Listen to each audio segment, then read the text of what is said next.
ঢাকার রাস্তায় আবার কি ফিরছে গ্যাংওয়ার?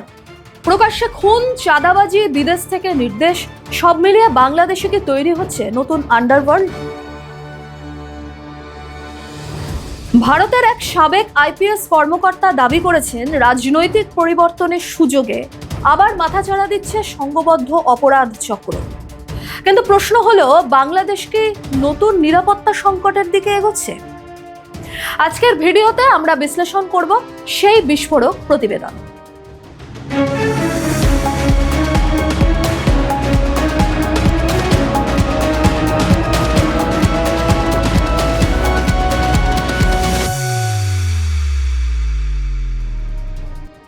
রাজধানীর বুকে প্রকাশ্যে গুলি, গ্যাংওয়ার, চাঁদাবাজি আর রাজনৈতিক ছত্রছায়ায় বেড়ে ওঠা অপরাধ চক্র, সব মিলিয়ে বাংলাদেশের আইন শৃঙ্খলা পরিস্থিতি নিয়ে নতুন করে শঙ্কা তৈরি হয়েছে।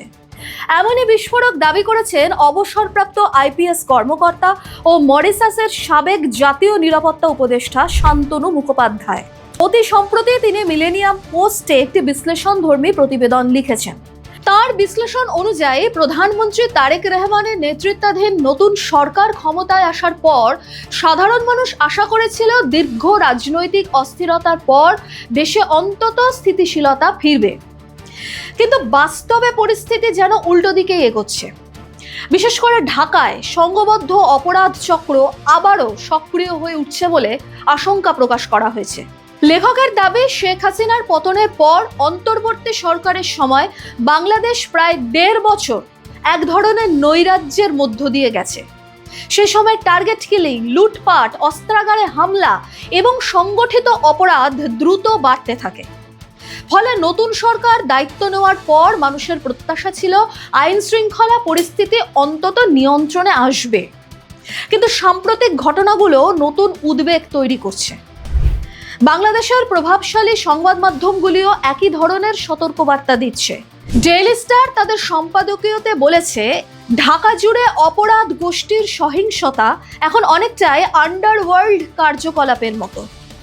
অন্যদিকে প্রথম আলোর এক প্রতিবেদনে দাবি করা হয়েছে, 2024 সালের 5ই আগস্টের রাজনৈতিক পরিবর্তনের পর দুর্বল আইন শৃঙ্খলা পরিস্থিতির সুযোগে আবারও মাঠে নেমেছে অপরাধীরা।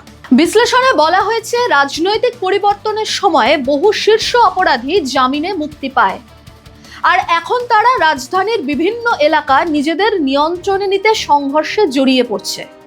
যেন ঢাকার প্রতিটি অঞ্চল ব্যক্তিগত সাম্রাজ্যে পরিণত করার একটা প্রতিযোগিতা চলছে। গত কয়েক মাসে অন্তত 23টি বড় অপরাধমূলক ঘটনার তথ্য সামনে এসেছে। এর মধ্যে বহু হত্যাকাণ্ড ঘটেছে প্রকাশ্য রাস্তায়।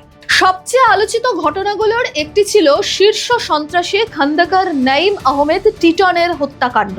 দীর্ঘদিন কারাগারে থাকার পর জামিনে মুক্তি পাওয়া টিটনকে গত 28শে এপ্রিল ঢাকার কেন্দ্রস্থলে প্রতিদ্বন্দ্বীরা গুলি করে হত্যা করে।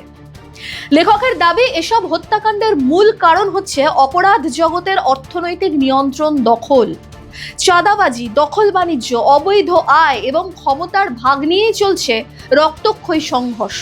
আরও উদ্বেগের বিষয় হলো, এসব অপরাধ চক্র রাজনৈতিক আশ্রয় প্রশ্রয় পাচ্ছে বলেও অভিযোগ উঠছে। শুধু খুন নয়, ব্যবসা প্রতিষ্ঠানে হামলা, ভয়ভীতি এবং চাঁদা আদায়ের ঘটনাও বাড়ছে। অনেক ক্ষেত্রে বিদেশি ফোন নম্বর ব্যবহার করে চাঁদা দাবি করা হচ্ছে, যা গোটা অপরাধ নেটওয়ার্কের আন্তর্জাতিক যোগাযোগের দিকেও ইঙ্গিত করছে। প্রতিবেদনটির সবচেয়ে ভয়ঙ্কর দিক হলো, এই অপরাধ চক্রগুলো এখন অত্যন্ত সংগঠিত। লেখকের মতে, বিদেশে পালিয়ে থাকা গডফাদাররা ডিজিটাল মাধ্যমে নির্দেশ দিচ্ছে, আর স্থানীয় গ্যাং ওয়ার্ডের সদস্যরা মাঠ পর্যায়ে তা বাস্তবায়ন করছে। অর্থাৎ অপরাধ এখন শুধু স্থানীয় পর্যায়ে সীমাবদ্ধ নয়, বরং আন্তর্জাতিক যোগাযোগ নির্ভর নেটওয়ার্কেও পরিণত হয়েছে। বাংলাদেশ পুলিশও স্বীকার করেছে, এসব গ্যাংয়ে বিপুল সংখ্যক বেকার ও হতাশ তরুণ যুক্ত হচ্ছে। অর্থনৈতিক সংকট, কর্মসংস্থানের অভাব এবং সামাজিক অনিশ্চয়তা তাদের অপরাধ চক্রে ঠেলে দিচ্ছে। ফলে এটি শুধুমাত্র আইন শৃঙ্খলার সমস্যা নয়, বরং বড় সামাজিক সংকট হিসেবেও দেখা দিচ্ছে। লেখক প্রশ্ন তুলেছেন, তাহলে কি সাধারণ মানুষের পুলিশের প্রতি আস্থা কমে যাচ্ছে? কারণ অনেক ব্যবসায়ী এখন নীরবে চাঁদা দিচ্ছেন, তারা মনে করছেন প্রতিরোধ করলে প্রতিশোধের শিকার হতে পারে, আর আইনি সুরক্ষার নিশ্চয়তাও দুর্বল। যদিও পুলিশ জানিয়েছে তারা এলাকা ভিত্তিক অপরাধীদের তালিকা তৈরি করছে এবং খুব শীঘ্রই কম্বিং অপারেশন শুরু হবে। তবে অতীত অভিজ্ঞতা বলছে শুধুমাত্র অভিযান চালিয়ে দীর্ঘমেয়াদে এ ধরনের অপরাধ চক্র দমন করা কঠিন। বিশ্লেষণে আরো বলা হয়েছে, জামিনে মুক্তি পাওয়া অপরাধীদের ওপর নজরদারির অভাব একটা বড় ব্যর্থতা। 2024 সালের আগস্টের পর আইনি প্রয়োগে যে শূন্যতা তৈরি হয়েছিল সেটি অপরাধীদের নতুন করে সংগঠিত হওয়ার সুযোগ করে দেয়। এই পরিস্থিতি মোকাবিলায় লেখক কয়েকটি গুরুত্বপূর্ণ পরামর্শ দিয়েছেন। প্রথমত, গোয়েন্দা সংস্থাগুলোর মধ্যে আরও শক্তিশালী সমন্বয় প্রয়োজন। দ্বিতীয়ত, সীমান্তের বাইরে থেকে পরিচালিত অপরাধ নেটওয়ার্ক বিচ্ছিন্ন করতে হবে এবং অর্থের উৎস বন্ধ করতে হবে। তৃতীয়ত, জামিনে মুক্তি পাওয়া অপরাধীদের ওপর কঠোর নজরদারি নিশ্চিত করতে হবে।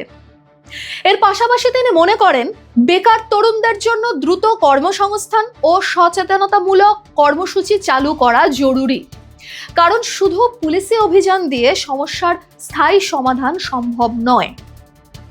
লেখকের মতে বিশ্বের বহু বড় শহরেই মাফিয়া রাজনীতির একটা সম্পর্ক দেখা গেছে, তাই ঢাকা ব্যতিক্রম নয়।